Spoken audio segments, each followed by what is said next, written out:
us yet. Not begun. Not begun. All that's happened so far is because we don't have sense enough to keep quiet. Bothering them with guns and such stuff and losing our heads and rushing off in crowds. No, instead of our rushing around blind, we got to fix ourselves up. Fix ourselves up according to the way things are now. Cities, nations, civilization, progress. Yes, but if that's so, what is there to live for? Well, there won't be any more concerts for 1,000,000 years or so and no nice little dinners at restaurants. If it's amusement you're after, I guess the game's up. What is there left? Life, that's what. I want to live. Yeah, and so do you. We're not going to be exterminated. And I don't mean to be caught either. Tamed and fattened and bred like an ox. What are you going to do? I'm going on. Right under their feet. I got a plan. We men as men are finished. We don't know enough. We got to learn plenty before we get a chance. We've got to live and keep free while we learn, see? I've thought it all out, see? Well, tell me the rest. Well, it isn't all of us that are made for wild beasts. That's what it got to. That's what it got to be. That's why I watched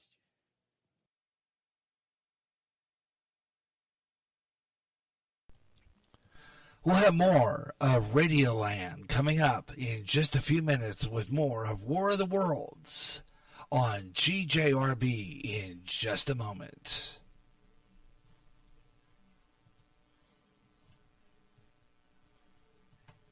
You hear great jazz on GJRB with the best of jazz, up-and-coming jazz, and smooth afternoon. If you can't get enough of jazz and you live in the Quad Cities area, tune in to KALA, St. Ambrose University in Davenport, Iowa, at 88.5 on the FM dial. Along with some of that great smooth jazz, you'll hear a lot of great jazz programming and programming in other great music formats like blues, urban, including rap. Also classic R&B and Motown with David Baker on Rewind, Friday nights at 6 p.m. Central. In addition, you get programming in Spanish and some great gospel programming too. For more information on that great programming you'll hear, check out their schedule at www.sau.edu/KALA. Even if you don't live in the Quad Cities area, you can enjoy KALA anywhere in the world with their internet stream. Connect with KALA. Listen and enjoy. And we're back with more of War of the Worlds on GJRB. So let's conclude this classic radio drama that scared America into believing that aliens landed. War of the Worlds concludes right now on GJRB. They haven't any stuff in them. They used to run off to work. I've seen hundreds of them running to catch their commuter's train in the morning, afraid they'd get canned if they didn't. Running back at night, afraid they wouldn't be in time for dinner. Lives insured and a little invested in case of accidents. Yeah, and on Sundays, worried about the hereafter. Well, the Martians, they'll be a godsend for those guys. Nice, roomy cages, good food, careful breeding, no worries. Yeah, after a week or so of chasing around the fields on empty stomachs, they'll come and be glad to be caught. You've thought it all out, haven't you? Sure, you bet I have. That isn't all. These Martians are going to make pets of some. Train them to do tricks. Who knows, get sentimental over the pet boy who grew up and had to be killed. Yeah, and some maybe, they'll train to hunt us. Oh, no, it's impossible. Human Yes, they will. There's men who do it gladly. If one of them ever comes after me, by... In the meantime, you and I and others like us, where are we to live when the Martians own the Earth? I got it all figured out. To live underground. I've been thinking about the sewers. Under New York, there are miles and miles of them. The main ones, they're big enough for anybody. And there's cellars, vaults, underground storerooms, railway tunnels, subways. You begin to see, huh? We'll get a bunch of strong men together. No weakness. That rubbish, out. As you meant me to go. All right. Give you a chance, didn't I? Won't quarrel about that. Go on. Well, we got to make safe places for us to stay in, see? Get all the books we can. Science books. That's where men like you come in, see? We raid the museums.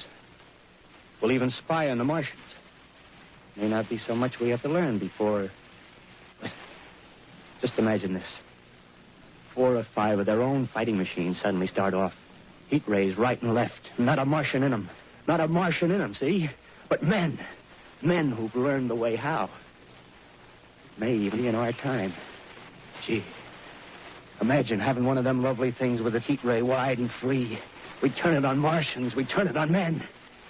We'd bring everybody down on their knees. That's your plan. Yeah. You, me, a few more of us.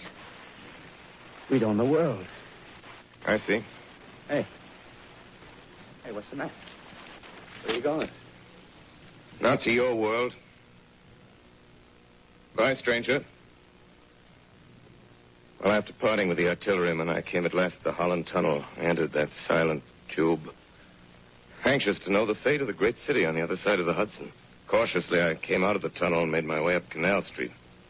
Reached 14th Street, and there again were black powder and several bodies and an evil, ominous smell from the gratings of the cellars of some of the houses. I wandered up through the 30s and 40s, stood alone on Times Square, caught sight of a lean dog running down 7th Avenue with a piece of dark brown meat in his jaws and a pack of starving mongrels at his heels.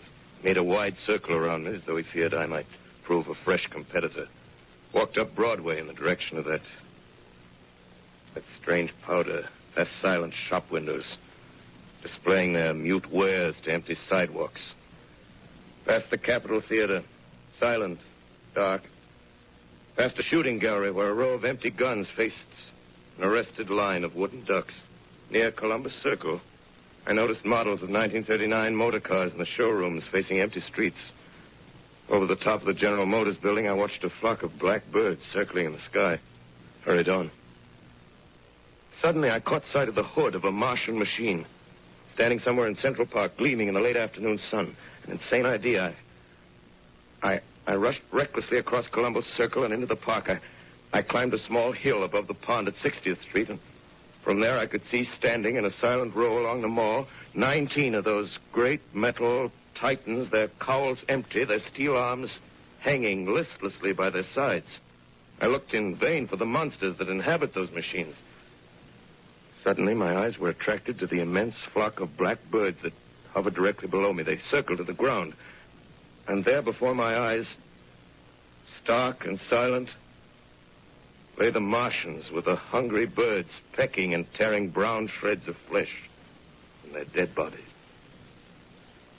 Later, when their bodies were examined in laboratories, it was found that they were killed by the putrefactive and disease bacteria against which their systems were unprepared. Slain, after all, man's defenses had failed by the humblest thing that God, His wisdom, has put upon this earth. Before the cylinder fell, there was a general persuasion that through all the deep of space, no life existed beyond the petty surface of our minute sphere. Now we see further.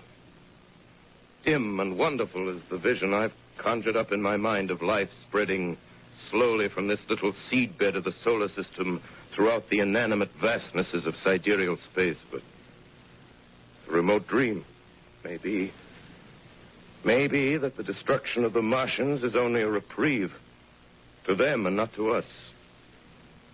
The future ordained, perhaps. Strange it now seems to sit in my peaceful study at Princeton, writing down this last chapter of the record, begun at a deserted farm in Grover's Mill. Strange to watch children playing in the streets. Strange to see young people strolling on the green where the new spring grass heals the last black scars of a bruised earth.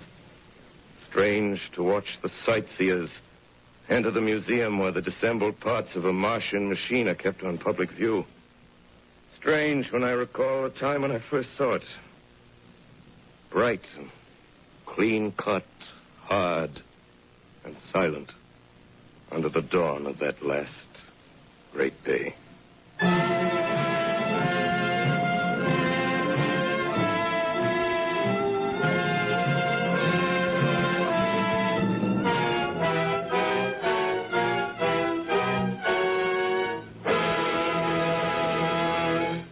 This is Orson Welles, ladies and gentlemen. Out of character, to assure you that the War of the Worlds has no further significance than as the holiday offering it was intended to be. The Mercury Theater's own radio version of dressing up in a sheet and jumping out of a bush and saying boo. starting now, we couldn't soap all your windows and steal all your garden gates by tomorrow night, so we did the best next thing. We annihilated the world before your very ears and utterly destroyed the CBS. You will be relieved, I hope, to learn that we didn't mean it and that both institutions are still open for business. So goodbye, everybody, and remember, please, for the next day or so, the terrible lesson you learned tonight. That grinning, glowing, globular invader of your living room is an inhabitant of the pumpkin patch, and if your doorbell rings and nobody's there, that was no Martian. It's Halloween.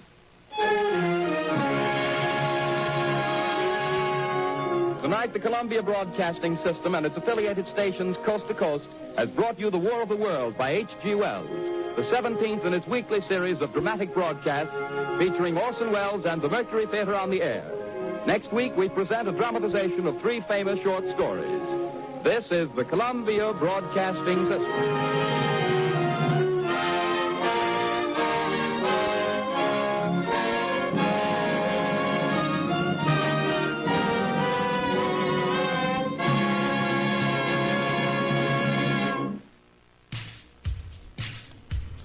Absolutely, one of the greatest radio classics of all time. Well remembered for that night, Sunday night, October 30th, 1938, when people believed that this was actually happening in reality. For some of those people who lived in Grover's Mills, New Jersey,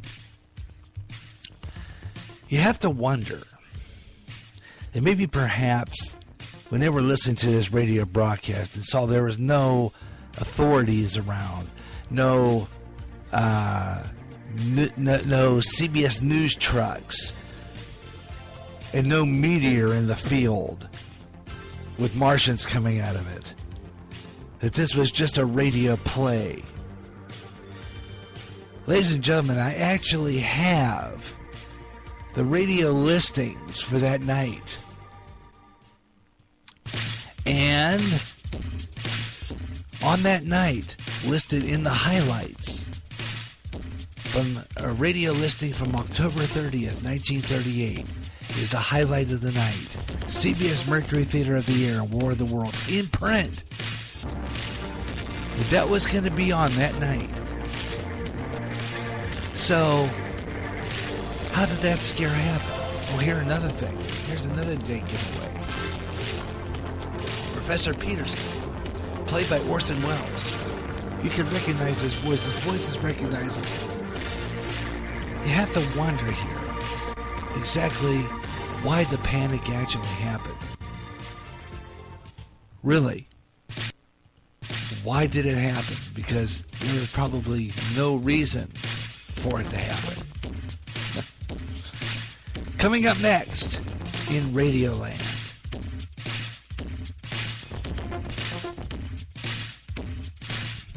Coming up next in Radioland, we have another great program for you.